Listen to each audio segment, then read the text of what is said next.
In Venezuela, the Simón Bolívar Great Patriotic poll carried out a nationwide house-to-house canvass as part of VEN25+ campaign for the May 25th parliamentary elections. In Mexico, President Claudia Sheinbaum emphasized that she will not accept a U.S. military presence in the country. And as part of its genocidal and colonialist plans for the Middle East, the Israeli Zionist regime called up 60,000 reservists to expand the occupation in Palestine.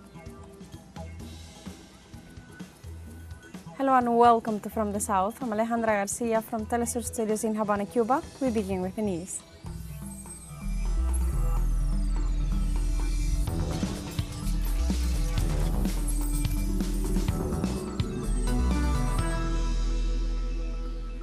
In Venezuela, the head of the VEN25+ campaign, Jorge Rodriguez, carried out a nationwide house-to-house canvass from the San Agustin parish in the capital city to Sucre state. The candidates of the Simón Bolívar Great Patriotic poll have been interacting directly with the community, making these visits in view of the May 25th parliamentary elections. Rodriguez stressed the importance of building a government of the people, highlighting that direct contact with the communities is the key to advancing concrete solutions for the country. In this sense, he urged citizens to vote on May 25th against fascism, sanctions and the violence perpetrated by the United States against Venezuelan migrants, supported by members of the extreme right wing.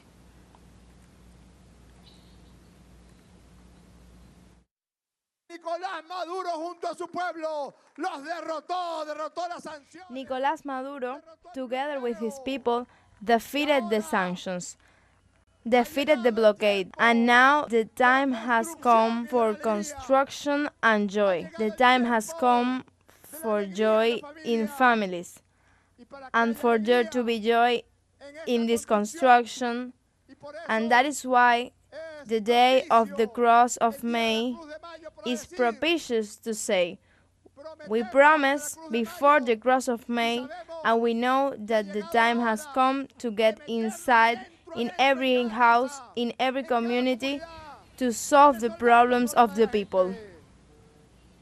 On the other hand, members of the Venezuelan opposition carried out electoral campaign acts in the state of Falcón, Anzoátegui and Táchira in view of the regional and parliamentary elections. Likewise, the candidates of the Democratic Action Party, Justice First Party, National Democratic Confederation, CONDE, and Social Christian Party, COPEI, toured the streets nationwide calling citizens to vote next May 25th. In this sense, representatives of the opposition subscribed to the denunciation made by the national government in rejection to the actions of the Guyanese government against the Venezuelan sovereignty over the Essequibo territory.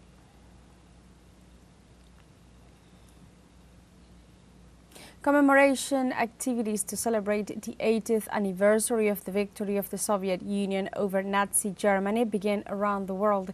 In Venezuela, several activities were carried out to remember the falling of the Second World War. Let's see details with our colleague Bruno Falci. The March of the Immortal Regiment is considered one of the largest popular demonstrations in Russia. In Caracas, people also marched to pay tribute to the 80th anniversary of the victory of the Red Army over the Third Reich and the sacrifice of over 23 million Soviet people to liberate the world from Nazi-fascism. We are very grateful to Venezuela for giving us the opportunity to pay tribute to our ancestors and our grandparents who participated in the Second World War. There were 20 million people who died. This is a very important date for all of us, and we want history never to be forgotten. With banners, images reflecting the faces of the fallen as well as flags of Venezuela, Russia, Belarus and above all of the Soviet Union. The participants rallied and marched in the name of the memory of those men and women who changed the history of humanity.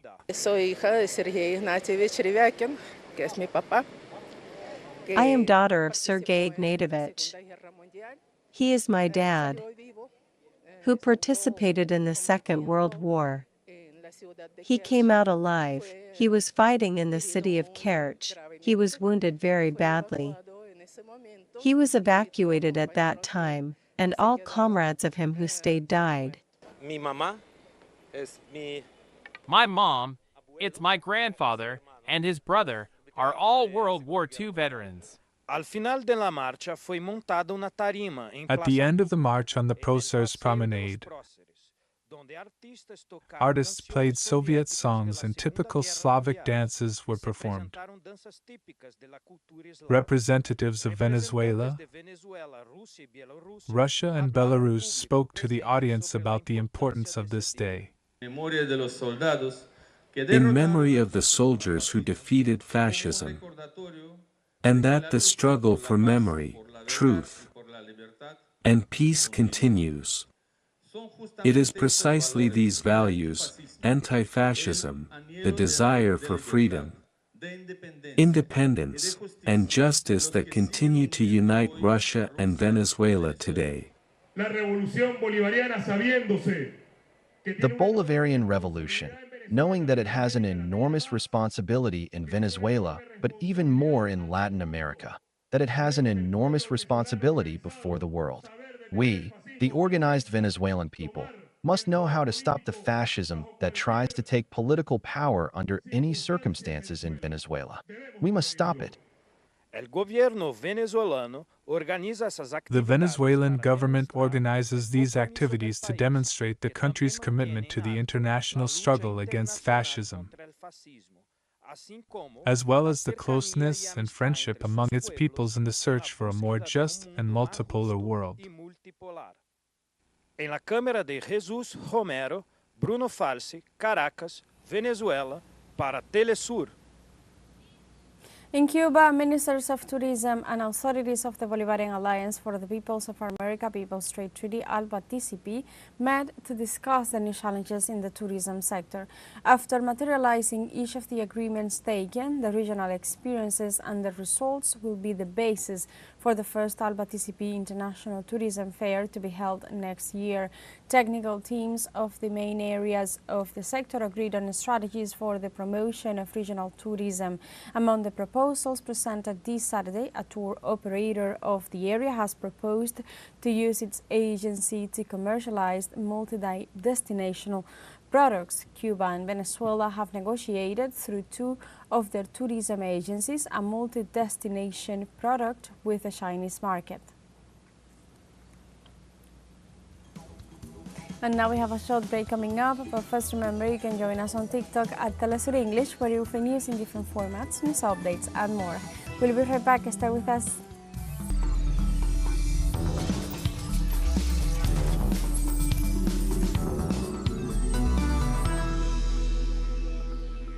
Welcome back to From the South. In Mexico, President Claudia Sheinbaum emphasized that she will not accept a U.S. military presence in her country despite pressure from the White House. The Mexican head of state acknowledged the constant pressure exerted by her counterpart for the United States military forces to provide alleged assistance in security matters.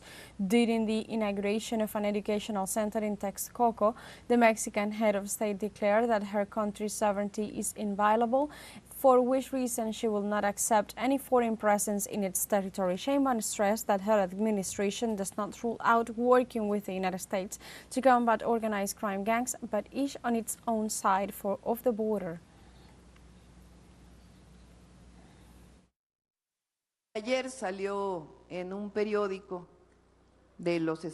Yesterday, it appeared in a U.S. newspaper, the Wall Street Journal, that President Trump, in one of the calls, told me that it was important for the U.S. Army to enter Mexico to help us in the fight against drug trafficking. And I want to say that it is true, that in some of the calls, but not in the way he mentions it, he said, "How can we help you to fight drug trafficking?" I propose that the U.S. Army enter Mexico to help us, and you know what I say? No, President Trump. The territory is inviolable, and sovereignty is inviolable. Sovereignty isn't for sale. Sovereignty is loved and defended. In Peru, 8 people were injured in an ambush by an armed group working for illegal miners in the northern province of Patas. The attack was an attempt to take over the Aracoto camp of the Carabalí mining company when 6 miners together with 2 policemen were entering the company's processing plant.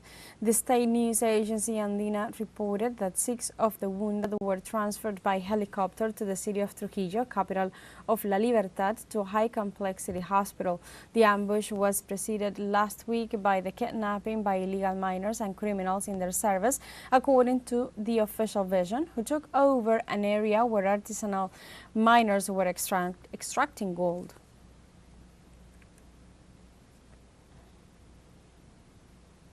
In Russia, the 9th solemn ceremony of the transfer of the fire of memory is held at the tomb of the unknown soldiers in Moscow.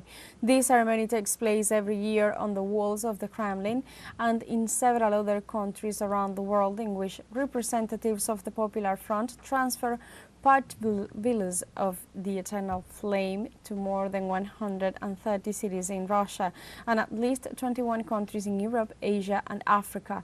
This year, Venezuela was the first country to receive the flame, handed over to the Venezuelan ambassador to Russia, Jesus Salazar Velázquez, to then set out towards the city of Caracas in the hands of the representative of the Popular Front, Pavel Bereshansky. And Cuban President Miguel Díaz-Canel arrived Sunday in St. Petersburg, Russia, as part of the celebrations for the 80th anniversary of the Victory Day over fascism and also to celebrate 65 years of bilateral relations. The Cuban president and his accompanying delegation landed at Pulkov Airport when they were met by St. Petersburg Governor Alexander Beglo, along with officials from the Russian Foreign Ministry, among other Russian authorities. On this official visit, Cuban President Miguel Díaz-Canel will be visiting important scientific institutions related to biotechnology, energy and artificial intelligence.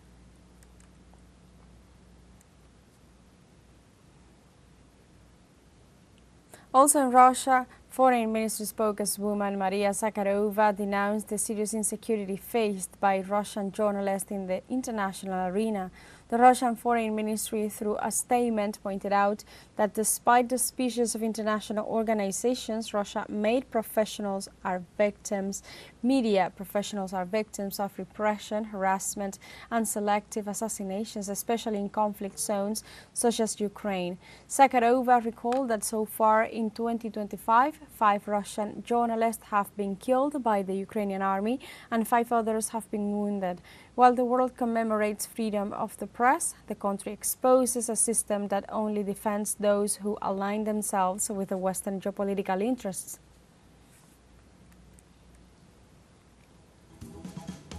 We have a second short break coming up, but before we invite you to visit our Facebook page at teleSUR English. There you'll be able to watch our top stories, special live coverage and much more. Follow our page and activate the notification button to stay up to date on the world's most recent events. Final short break. We'll be right back.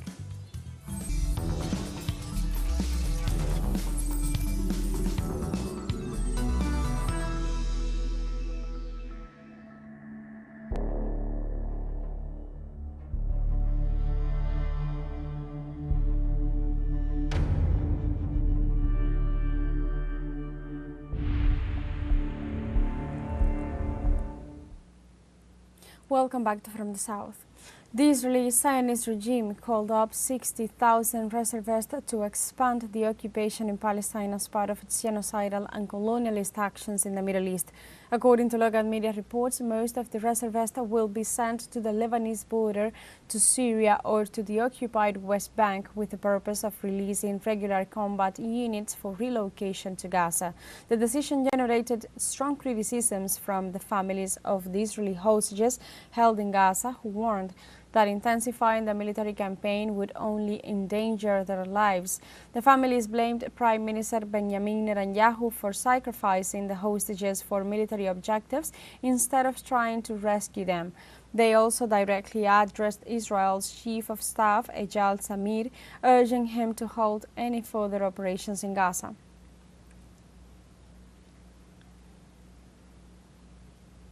The United States House of Representatives will vote on a bill that would impose serious sanctions on citizens who participate in boycotts of the Israeli regime.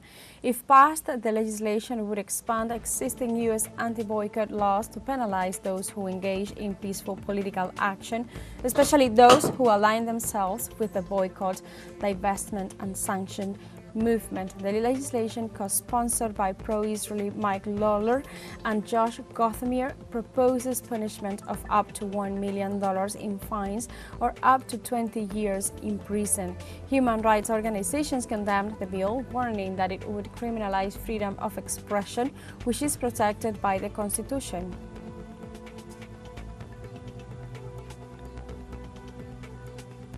As the world celebrates World Press Freedom Day on May 3rd, Palestinian journalists in the Gaza Strip suffer one of the saddest chapters in the history of the press. More than 200 Palestinian journalists have been killed in the Gaza Strip since October 7, 2023, by the genocidal aggression carried out by the Zionist entity of Israel. At least 47 of them died while they were covering attacks against the Palestinian population and documenting the ongoing genocide. The United Nations documented a systematic pattern of the occupation of targeting people with press vests or filming equipment, as well as exterminating their families in their homes.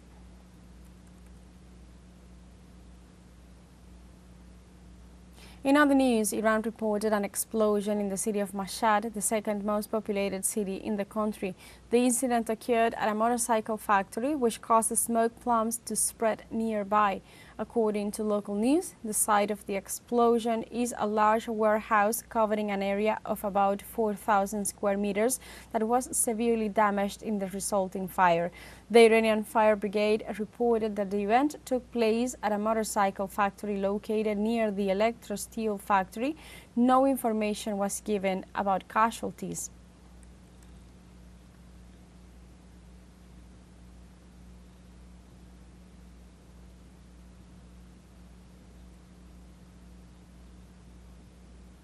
In South Sudan, at least 3 people were killed and 20 others were wounded in a helicopter and drone attack on the town of Gold Fangak and Doctors Without Borders hospital. The attack began in the early hours of Sunday morning when 2 helicopter gunships first dropped a bomb on the hospital pharmacy and then fired on the town of Old Fangak. The hospital pharmacy was destroyed and all medical supplies for the population were lost. In this regard, the county commissioner, Biel Boutros, declared that helicopters and drones belonged to the South Sudan Defense Forces, while denouncing that the violence caused the displacement of more than 30,000 people from the city.